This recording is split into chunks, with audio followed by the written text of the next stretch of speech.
तो मिर्ज़ापुर जब मैंने पढ़ा था, जब स्क्रिप्ट पढ़ी थी, मैंने पहला एपिसोड पढ़ा था, मुझे बहुत मज़ा आया था और मुझे पता था कि मुझे इस दुनिया का हिस्सा होना है। प्लीज़ वैसा कंटेंट देखें जिसको आप वोट देना चाहते हैं, क्योंकि जिसको आप वोट देंगे पावर में वही आएगा। नवाज़ भाई ने मुझे पूरा एक बार भी, एक पल के लिए भी मुझे ऐसा नहीं लगा कि ये मेरी पहली फिल्म है।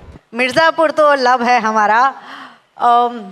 गोलू मिर्ज़ापुर अब मेरे साथ 9 साल से है और 9 साल की जो एक रिलेशनशिप होती है वो बहुत ही स्पेशल होती है। एंड नॉट जस्ट बिकॉज कि हमने क्या किया, बट ऑल्सो जो लोग जुड़े। अली फजल वो लखनऊ से हैं, इनफैक्ट मैंने जो आज पहना हुआ है वो उन्हीं के इहाब का है। तो मुझे ये लगता है कि बहुत ज़रूरी है आप वो चुनो जो आपको कुछ महसूस करने पे मजबूर करे। तो मिर्ज़ापुर जब मैंने पढ़ा था, जब स्क्रिप्ट पढ़ी थी, मैंने पहला एपिसोड पढ़ा था, मुझे बहुत मज़ा आया था और मुझे पता था कि मुझे इस दुनिया का हिस्सा होना है। और I think as an actor हम लोग इन्वेस्टमेंट करते हैं इन एनी प्रोजेक्ट, तो Mirzapur has been the best investment. And Golu के साथ साथ मैं भी ग्रो की हूँ और मैंने भी बहुत ज़्यादा सीखा है। और आई तो फाइंड आई एब्सोल्युटली लव हर। वैसे मिर्ज़ापुर के फैंस और गोलू के फैंस के लिए एक और खुशखबरी है, फिल्म भी आ रही है, उसमें भी आप हिस्सा रहने वाले हो। ये जो जर्नी है वेब सीरीज से फिल्मों तक का, आपके लिए ये किस तरह से डिफाइन करेंगे? मुझे लगता है कि क्या होता है कि जो कहानी होती है ना, उसकी टाइम होता है। हम जो जैसे फीचर फिल्म होती है तो वो हमारी होती है 60 to 70 to 90+। खैर अब 3 घंटे की मूवीज़ भी हैं और शायद हमारी फिल्म भी लंबी तो होगी, इतनी तो गारंटी है। तो आप कहानी क्या बताना चाहते हो, वो कि उसको कितना टाइम चाहिए वो बताने में। तो आई थिंक एक्टिंग तो हम उतनी ही करते हैं, ऐसा नहीं है कि हम ऐड में या फिर अगर कोई शॉर्ट फिल्म है तो एक्टिंग कम करेंगे और बड़े टाइम के लिए ज़्यादा करेंगे। लेकिन एक जो सीरीज़ का मज़ा होता है कि आप उसमें डूब सकते हो, और वो मुझे आई रियली इन्जॉय दैट। वो जो प्रोसेस होता है ना, बिकॉज आपका जो ग्राफ भी होता है, बिकॉज वो कहाँ कहानी स्टार्ट हो सकती है और आप 9 एपिसोड्स देख रहे हो या 8 एपिसोड्स देख रहे हो, that's almost like 2 or 3 feature films. तो फिर वो स्कोप और आपका जो प्लेइंग ग्राउंड होता है वो उतना एक्सपैंड हो जाता है। So I really enjoy that, and not just me. And I think OTT ने बहुत लोगों को एज राइटर्स, एज डायरेक्टर्स और इवन टेक्निकल क्रू को बहुत सारी अपॉर्चुनिटीज़ दी हैं। Women characters, you know, they are and they are more fun. वो आपको सिर्फ कन्या के या फिर एक वैम्प के या फिर एक वीरा के उस ब्रैकेट्स में नहीं डाला जा रहा है। अब वो जो ब्रैकेट हो रहे हैं, thankfully for women as well, वो एक्सपैंड हो रहे हैं। हम ज़्यादा फ्लेवर्स देख रहे हैं, हम ज़्यादा कलर्स देख रहे हैं, हम अलग सोच देख रहे हैं। OTT का आपने जिक्र किया है, कह सकते हैं कि OTT का जब से वेव शुरू हुआ है, एक अलग नज़रिए से फीमेल एक्ट्रेसेस को भी देखना शुरू कर दिया है इस इंडस्ट्री ने। आई थिंक क्या होता है कि जब कोई भी चेंज आता है ना, तो एक किसी स्पेसिफिक इंडस्ट्री में नहीं आता है, वो पूरी सोसाइटी में आता है। तो अगर आप देखें, be it IAS officers, be it pilots, be it the stories written by and for women, it is increasing. And I think that is something which is we all should celebrate, because यहाँ हम जहाँ तक पहुँचे हैं इसमें बहुत सारी women औरतों का तो हैंड है ही, हमारे पेरेंट्स का, हमारे टीचर्स का, ऑल्सो मेल मेंबर्स, उन इंटरेक्शंस का भी बहुत है। बिकॉज मुझे लगता है कि आगे बढ़ते हैं ना, मतलब हम पीछे की सोच से अगर डेफिनेटली कुछ सीखने को है वो सीख कर, लेकिन हमें आगे बढ़ना चाहिए। तो I feel that this responsibility is also with the audience, क्योंकि ऑडियंस जो देखेगी वही बनेगा। तो अगर सिर्फ स्टोरी टेलर्स की या एक्टर्स की, डायरेक्टर्स, राइटर्स की, उनकी रिस्पॉन्सिबिलिटी नहीं है ये। सो इसलिए मैं आप सब से यहाँ जो बैठे हैं उनसे रिक्वेस्ट करना चाहूँगी, प्लीज़ वैसा कंटेंट देखें जिसको आप वोट देना चाहते हैं, क्योंकि जिसको आप वोट देंगे पावर में वही आएगा। सोच की अगर हम बात करें, ऐसी कौन सी एक सोच है जो आपको लगता है कि इंडस्ट्री वालों को चेंज करना चाहिए टुवर्ड्स फीमेल एक्ट्रेसेस? ऐसी कोई बात जो, या ऐसा कोई किस्सा जो आपने खुद देखा हो या सुना हो और आपको लगता है कि ये बदलाव इंडस्ट्री में लाना बहुत ज़रूरी है, या ये सोच बदलना बहुत ज़रूरी है?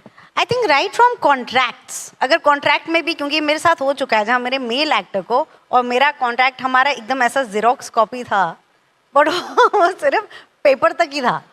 तो वहाँ पे जाके, मतलब जब मैंने देखा और मैं उनसे पूछ भी रही थी कि ये तो सेम है ही नहीं, तो उनको ना समहाउ लगता है कि उनको दिखता ही नहीं है।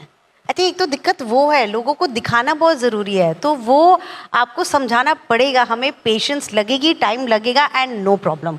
लेकिन हम आ चुके हैं और हम कहीं नहीं जा रहे हैं। एक शिकायत हमेशा रहती है फीमेल एक्ट्रेसेस की, ज़्यादातर जब हम बात करते हैं वो होता है पेमेंट को लेकर। क्या श्वेता को कभी ऐसा लगा है कि जो उनके को एक्टर है वो शायद डिजर्व नहीं करते थे, बट लेकिन वो मेल एक्टर है तो उनको उनकी फीस ज़्यादा थी और कहीं ना कहीं डिसअपॉइंटमेंट देखा है आपने? Actually I have been very fortunate, जितने भी मेल एक्टर्स के साथ मैंने काम किया है वो मेरे बहुत ही करीबी दोस्त हैं और बहुत ही बेहतरीन, सिर्फ कलाकार ही नहीं, बहुत ही बेहतरीन इंसान भी हैं। और आपके जेंडर के हिसाब से आपका मनी नहीं डिसाइड होना चाहिए। आपका काम कितना है, आपका एक्सपीरियंस कितना है, ये बहुत सारी चीज़ें होती हैं, उसके हिसाब से डिसाइड होना चाहिए। तो मेरे लिए ये बहुत ज़रूरी होता है। बट ऐसा होता है इंडस्ट्री में जेंडर पेमेंट की? नहीं, देखिए इंडस्ट्री में तो डेफिनेटली होता है, वो मैं डिनाई नहीं कर सकती, लेकिन मैं वो बात कर सकती हूँ जो मेरा खुद का एक्सपीरियंस रहा है।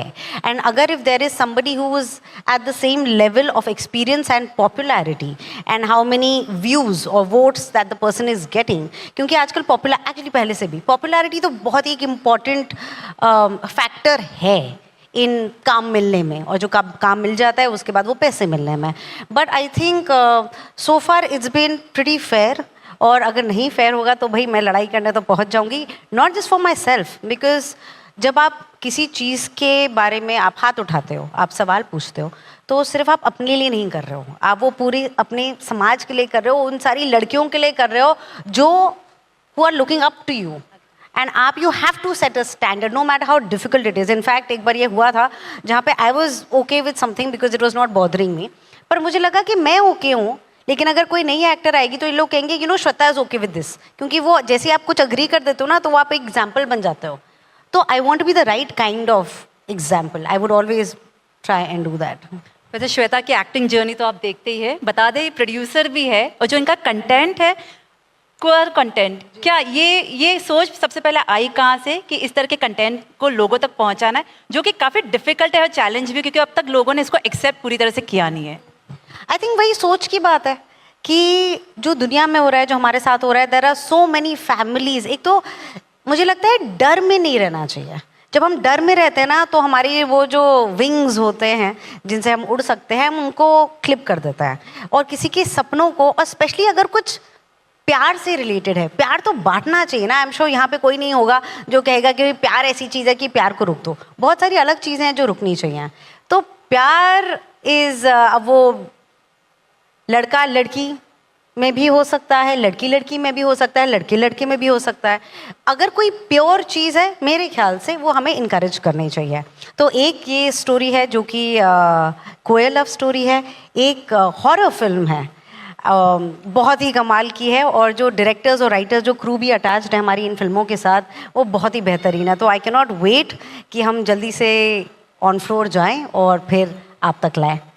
अच्छा, बतौर प्रोड्यूसर श्वेता, अगेन मैं फिर से यही जिक्र करूंगी, सोच क्या, ऐसी कौन सी सोच है बतौर प्रोड्यूसर जो आप मेक श्योर कर रहे हो कि जो आपके साथ हुआ है वो अब आप दूसरे एक्टर्स हैं, जो आपके टीम मेंबर्स हैं, उनके साथ आप वो लागू नहीं करेंगे एज अ प्रोड्यूसर? एक्चुअली मैं बहुत ही लकी रही हूँ फ्रॉम मसान टू मिर्ज़ापुर। मेरे ख्याल से क्या होता है कि जब आप प्रोजेक्ट ऐसा चूज़ करते हो ना जिसका पर्पस और intent is in the right place, तो उस प्रोजेक्ट के साथ लोग भी वैसे ही जुड़े होते हैं। तो I find myself to be very, very blessed because I have learned so much from them. For example, आज जैसे आप रिचा चड्ढा से भी बात करने वाले हैं, तो हरामखोर पहली फिल्म थी जो मैंने शूट की थी, पर Masaan was the second film, but Masaan release पहले हुई। अब उसके साथ हम कैन फिल्म फेस्टिवल गए, हमें जिस टाइप का अप्रिसिएशन मिला, तो Richa was there like a guiding light for me. And वो जिस तरह से उन्होंने मुझे ट्रीट किया, I really feel that it's a responsibility that I treat my को actors and people who are younger than me with that much love and respect. तो जो नहीं हुआ है वो तो आप इंडस्ट्री से सीख के आप वो एग्जीक्यूट करते ही हो, बट मैं वो भी एग्जीक्यूट करी हूँ जो मुझे मिला है। जैसे इवन इन हरामखोर, नवाज़ भाई ने मुझे पूरा, मतलब एक बार भी, एक पल के लिए भी मुझे ऐसा नहीं लगा कि ये मेरी पहली फिल्म है। उन्होंने जिस टाइप का इंकरेजमेंट दिया, जिस टाइप से वो सीन डिस्कस करते थे, सुनते थे, तो ये सारी जो चीज़ें मैंने सीखी हैं अपने डायरेक्टर से, को एक्टर से, ये साथ में मैं लेके जाना चाहती हूँ। रिस्पेक्ट करना बहुत ज़रूरी है, चाहे वो किसी की आर्ट हो, किसी का टाइम हो, क्योंकि जब हम हम पैसे को बहुत वैल्यू देते हैं ना, लेकिन हम टाइम को कम वैल्यू देते हैं। लेकिन कोई अगर आपको अपना टाइम दे रहा है तो मुझे लगता है वो सबसे ज़्यादा कीमती चीज़ है।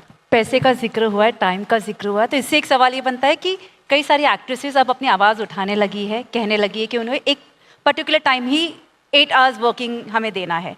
एज ए प्रोड्यूसर आप इस चीज़ को कैसे देखते हो? मुझे लगता है बहुत सारी चीज़ें होती हैं जो आप पहले ही क्लियर कर लो। जैसे अभी एक प्रोजेक्ट की बात हो रही है जहाँ पे हमें बोला जा रहा है कि फ़ोन्स अलाउड नहीं होंगे और उसमें वैनिटी वैन नहीं होगी, एक एक्टर्स लाउंज होगा। तो the thing is if you are ready for this mentally and physically then you can figure out आपको ये करना है या नहीं करना है। तो अगर ये शौक की तरह थोड़ी ना आ रहा है, अगर आप डिपेंड करो आगे। ऑल्सो क्या होता है कि डिफरेंट शूट्स में डिफरेंट चीज़ें चाहिए होती हैं। कई बार पॉसिबल होता है, कई बार आप सिर्फ आधा पेज शूट कर रहे हो, कई बार आप रोज़ 7 पेजेस शूट कर रहे हो और even more. So depending on the project also what the actor is getting, and specially women के केस में मैं ये कह सकती हूँ बहुत काम करना होता है, be it personally be it professionally. वो जो टाइम हम मांग रहे हैं वो बहुत it's coming from a need where we need it for our own mental piece.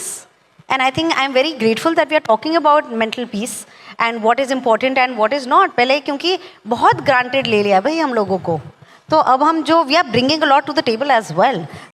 अगर आप ये वीडियो YouTube पर देख रहे हैं तो हमारे चैनल को सब्सक्राइब कर बेल आइकन दबाएं और Facebook पर देख रहे हैं तो हमारे पेज को लाइक करें।